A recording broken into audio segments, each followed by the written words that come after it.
പഞ്ചായത്ത് തെരഞ്ഞെടുപ്പിലെ വൻ വിജയം നിയമസഭാ തെരഞ്ഞെടുപ്പിൽ UDF ഉണ്ടാവാനിടയിലെന്ന് പ്രശസ്ത മാധ്യമപ്രവർത്തകൻ പ്രണോയ് റോയ്. വൻ വിജയം നേടാനായില്ലെങ്കിലും മുൻതൂക്കം UDF തന്നെയെന്നും BJP വലിയ സ്വാധീനം ഉണ്ടാക്കില്ല എന്നും അദ്ദേഹം പറയുന്നു. ഇന്ത്യയിലെ പ്രമുഖ മാധ്യമപ്രവർത്തകരിൽ ഒരാളാണ് പ്രണോയ് റോയ്. NDTV ചാനൽ തുടങ്ങിയവരിൽ ഒരാൾ. CPM പോളിറ്റ് ബ്യൂറോ അംഗം വൃന്ദ കാരാട്ടിന്റെ സഹോദരി രാധിക റോയുടെ ഭർത്താവ്. NDTV ആദ്യകാലം മുതലേ ഒരു ഇടത് നിലപാടിൽ മുന്നോട്ട് വെച്ച സ്ഥാപനം തന്നെയായിരുന്നു. എന്നാൽ അടുത്തിടെ അദാനി ഈ ചാനൽ ഏറ്റെടുത്തതോടെ പ്രണോയ് റോയും ചാനലിലെ പ്രധാന മാധ്യമപ്രവർത്തകരായ രവീഷ് കുമാർ ഉൾപ്പെടെയുള്ളവരും ചാനലിൽ നിന്നും മാറിയിരുന്നു. ഇപ്പോൾ തന്റെ പുതിയ യൂട്യൂബ് ചാനലിലൂടെയാണ് പ്രണോയ് റോയ് കേരളത്തിലെ രാഷ്ട്രീയ അവസ്ഥയെക്കുറിച്ചുള്ള വിശകലനം പുറത്തുവിട്ടിരിക്കുന്നത്. കേരളത്തിൽ നടക്കാനിരിക്കുന്ന അസംബ്ലി തെരഞ്ഞെടുപ്പിനെ കുറിച്ചുള്ള ഒരു പ്രവചന സ്വഭാവമുള്ള വിശകലനമാണ് അത്. ഈ അസംബ്ലി തെരഞ്ഞെടുപ്പിന്റെ സൂചനകളും സാധ്യതകളും അദ്ദേഹം വിശദീകരിക്കുകയാണ്. നേരിട്ട് പ്രണോയ് റോയ് പറഞ്ഞതിലേക്ക് തന്നെ കടക്കാം. അടുത്തിടെ നടന്ന പഞ്ചായത്ത് തെരഞ്ഞെടുപ്പിൽ കോൺഗ്രസ് നേതൃത്വം നൽകുന്ന UDF വൻ വിജയം അസംബ്ലി തെരഞ്ഞെടുപ്പിലും ഒരു വൻ വിജയത്തിന് സൂചനയാണോ, അതോ നമ്മൾ ചർച്ച ചെയ്യാൻ പോകുന്ന പ്രത്യേകമായ ഘടകങ്ങൾ അസാധാരണമായ പങ്ക് വഹിക്കുമോ? ആദ്യം അടുത്തിടെ നടന്ന ലോക്കൽ ബോഡി തെരഞ്ഞെടുപ്പുകളിൽ കോൺഗ്രസ് നേതൃത്വം നൽകുന്ന UDF ആധിപത്യം നോക്കാം. കഴിഞ്ഞ പഞ്ചായത്ത് മുനിസിപ്പാലിറ്റി തെരഞ്ഞെടുപ്പുകളിൽ CPM നേതൃത്വം നൽകുന്ന LDF UDF വ്യക്തമായി തന്നെ പരാജയപ്പെടുത്തി. കേരളത്തിലെ മിക്ക പ്രദേശങ്ങളിലും ഗ്രാമപഞ്ചായത്ത് തെരഞ്ഞെടുപ്പിൽ UDF വൻ വിജയം നേടി. 941 സീറ്റുകളിൽ 505 എണ്ണം നേടി. അതേസമയം LDF 340 മാത്രം. ബ്ലോക്ക് പഞ്ചായത്തിൽ UDF 79ഉം LDF 63ഉം നേടി. മുനിസിപ്പാലിറ്റികളിൽ UDF 54ഉം LDF 28ഉം. 6 കോർപ്പറേഷനുകളിൽ UDF 4ഉം LDF 1ഉം നേടി. കോഴിക്കോട് മാത്രമാണ് LDF നേടാനായത്. LDF പ്രകടനം UDF അപേക്ഷിച്ച് മോശമായിരുന്നു എന്ന് മാത്രമല്ല, 2020 അവസാന പഞ്ചായത്ത് തെരഞ്ഞെടുപ്പുമായി താരതമ്യം ചെയ്യുമ്പോൾ LDF ഗണ്യമായ ഇടിവാണുണ്ടായത്. ഗ്രാമപഞ്ചായത്തിൽ 2020 580 നിന്ന് 25 അത് 340 കുറഞ്ഞു. എല്ലാ വിഭാഗങ്ങളിലും LDF സീറ്റുകൾ കുറഞ്ഞു. ഇടതുപക്ഷ മുന്നണിക്ക് ഈ ലോക്കൽ ബോഡി തെരഞ്ഞെടുപ്പിൽ ചില അസാധാരണമായ ട്രെൻഡുകൾ കാണാം. ഡാറ്റയിലേക്ക് ആഴത്തിലിറങ്ങിയാൽ അപ്രതീക്ഷിതമായ ഫലങ്ങൾ കാണാം. പ്രത്യേകിച്ച് ഗ്രാമപ്രദേശങ്ങളിലെ LDF ഇടിവ്. 2020 ഗ്രാമപ്രദേശങ്ങളിൽ വൻ വിജയം നേടിയിരുന്ന LDF ഇത്തവണ മോശം പ്രകടനമാണ് കാഴ്ചവെച്ചത്. CPM ഗ്രാമപഞ്ചായത്തുകളിൽ ഏറ്റവും മോശമായി. കഴിഞ്ഞ തവണ ഉണ്ടായിരുന്ന 62% സീറ്റുകളിൽ നിന്ന് ഇത്തവണ 36% ഇടിഞ്ഞു. ബ്ലോക്ക് പഞ്ചായത്തുകളിലും 73 നിന്ന് 42%.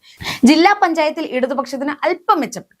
50% ജില്ലകൾ നേടി. പക്ഷേ കഴിഞ്ഞ തവണത്തെ 79% നിന്നും ഇടിവ് തന്നെയായിരുന്നു. അതുപോലെ നഗരപ്രദേശങ്ങളിലും LDF വൻ ഇടിവാണ് ഉണ്ടായത്. മുനിസിപ്പാലിറ്റി കോർപ്പറേഷൻ തെരഞ്ഞെടുപ്പുകളിൽ UDF ലാൻഡ് സ്ലൈഡ് വിജയം നേടാനായി. മുനിസിപ്പാലിറ്റികളിൽ ഇടത് 32%, കോർപ്പറേഷനുകളിൽ 17% ഇടിഞ്ഞു.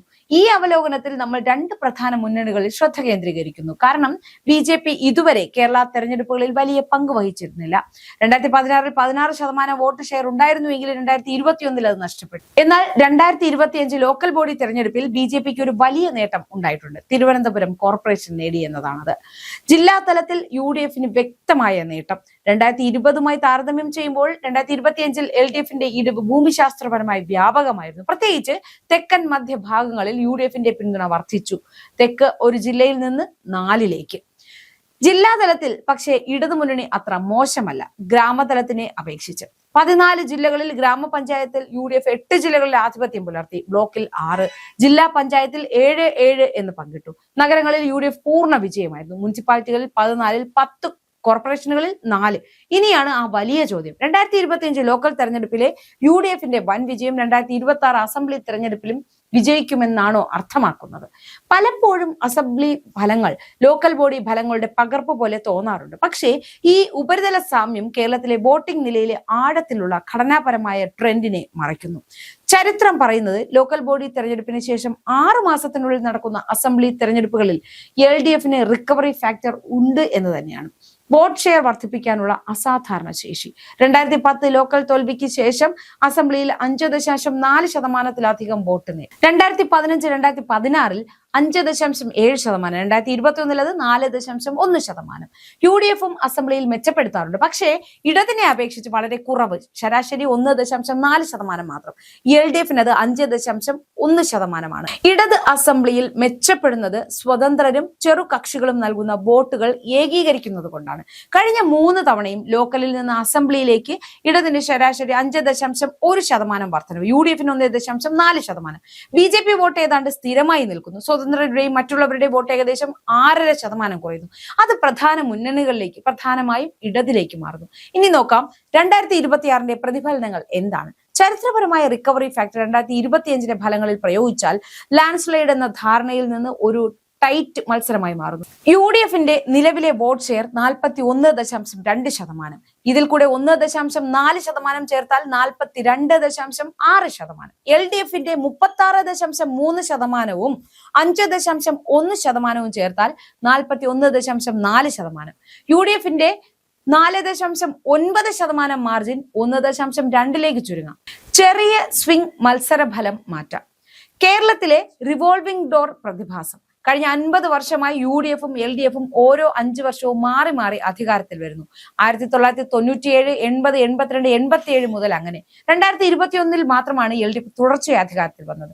50 വർഷത്തിനിടെ ആദ്യം 2025 UDF തിരിച്ചുവരവ് റിവോൾവിംഗ് ഡോർ വീണ്ടും പ്രവർത്തിക്കുമെന്ന് സൂചിപ്പിക്കുകയാണ്. ചുരുക്കത്തിൽ 2025 ലോക്കൽ ബോഡി തെരഞ്ഞെടുപ്പിലെ UDFിന്റെ വൻ വിജയം ഉണ്ട് എങ്കിലും 26 അസംബ്ലി തെരഞ്ഞെടുപ്പ് വിജയം അത്ര ഉറപ്പല്ല.